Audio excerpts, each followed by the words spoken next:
flexible single master operations. And after looking at FSMOs, I will initiate the scan on the Nessus. So I will quickly or briefly talk about Nessus before we even initiate the scans, before we talk about the FSMOs, so that by the time that the Nessus scan will be done, we would have finished our discussions, and then we can look at what the report has to say, and then probably um, see the way forward, how to remediate it. Remember that it's Security Awareness Month, and so though we are looking at server administration, we also have to make sure that whatever we are doing in the end, we have a secure environment and that we don't leave any vulnerabilities lurking around. So the first thing that I want to do is I want to check whether my physical machine is able to reach the virtual machines. I'm going to ping the IP address of the two virtual machines. So ping 192.168.19.129. So one is 129. So my system is reaching it, which means I can scan it from my system. And then the second one is 128. And that one too is reachable by my system. So with this in mind, I can start my Nessus and then try to run the scan whilst we wait. So for those of us who are new to Nessus, Nessus is a vulnerability assessment tool. It's a security tool that allows you to assess your network to see whether there are any vulnerabilities on it, and then how you can actually fix those vulnerabilities. How you can fix those vulnerabilities. So when you install the Nessus on your system, it's a web application. Hey, I've forgotten the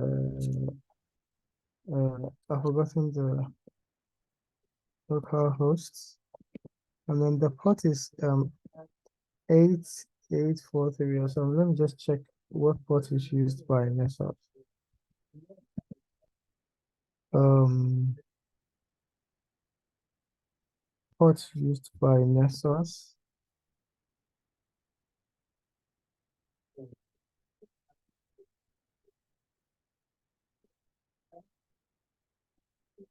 Okay, so 8834, yeah. So 8834. All right. So when you install Nessus, it's a web application. You access it through a web interface. You access it through a web interface. So I think I have set up an account, and I'm sure that when you are done with your installation, hey, let me take my time. Mm-hmm. And then I've forgotten my password.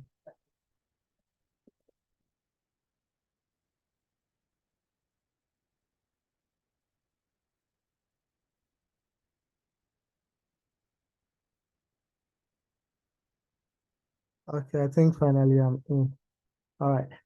So when you open Nessus, basically,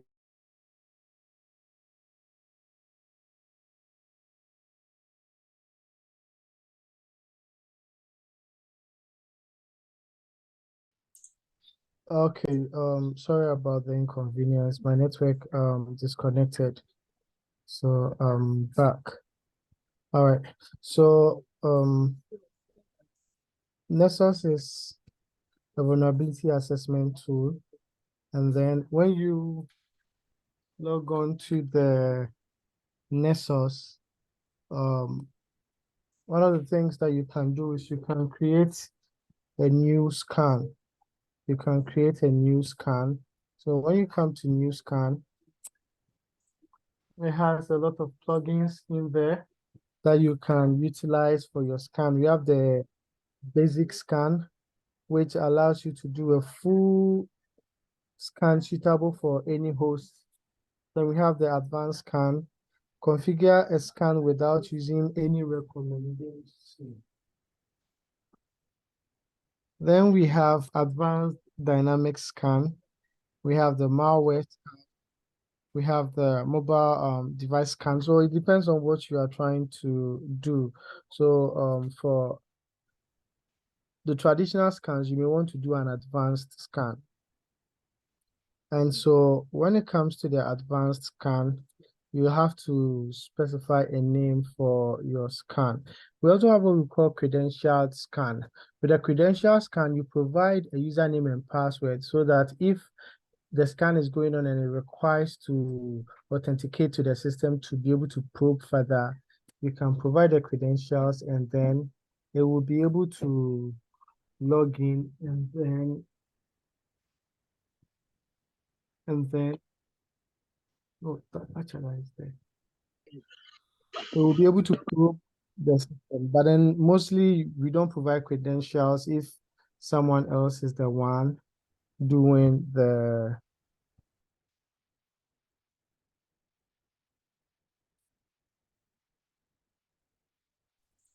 so I'm going to give it a name. I'll call it let's say AD scan.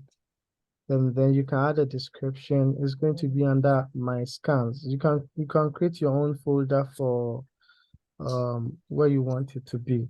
Then you put the target. So I'm going to put the two IP addresses 192.168.19.128 and then 192.168.19.129.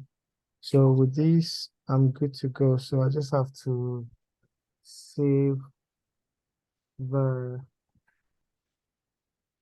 scan that I have created.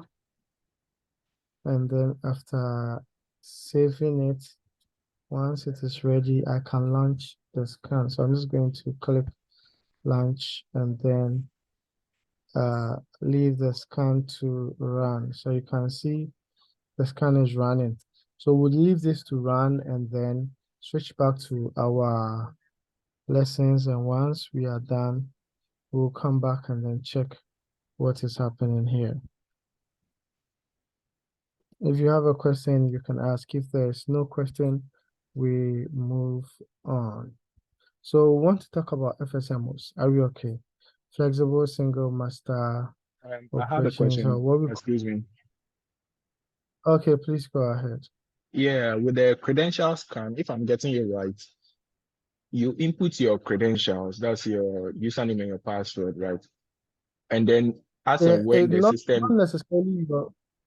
not necessarily your username and password, but a credential that has the capability to communicate and authenticate on a network. So mostly an admin credential. oh, okay. So as and when the system requires of it, while it's scanning, we'll just automatically input it right there. Yes. Yes. Oh, okay. All right, thank you. All right. So that's what we call the credentialed scan. Mostly you would want to do that to get in-depth information. You'd want to do that to get in-depth information. All right. So let's talk about FSMOs. Okay. Flexible single master operations. And this is very, very important. And most of the time, most administrators don't even know that it is there because you don't necessarily interact with it. But it becomes very necessary if maybe for any reason, one of your domain controllers is not available. Maybe the first domain controller you set up for any reason is no longer available. Something has happened to it. And you think that, okay, you can just bring up another domain controller. You're going to be very hot. Or maybe,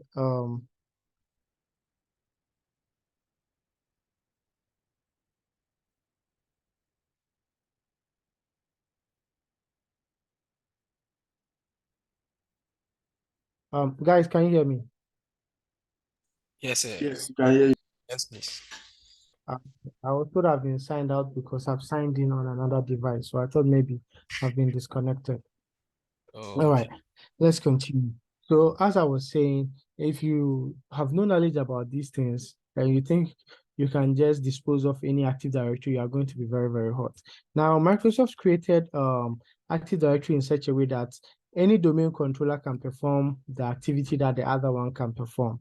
But then there are certain activities that only specific domain controllers will be able to perform. Those are what we call the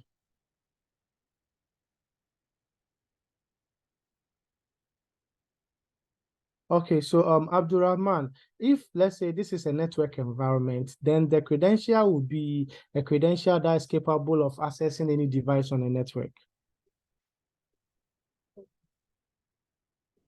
Does that answer your question?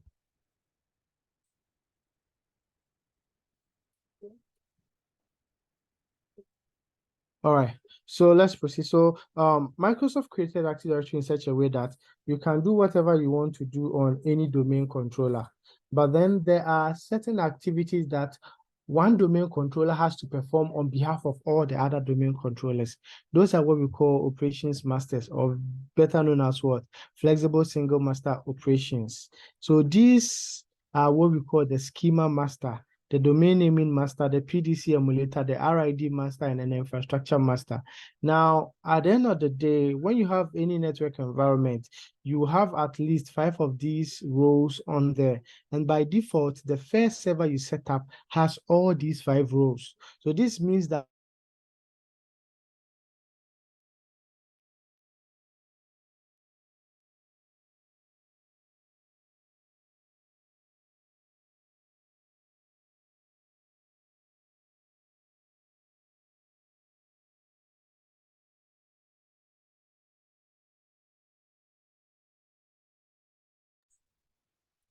Sir Louis, please, we can't hear you.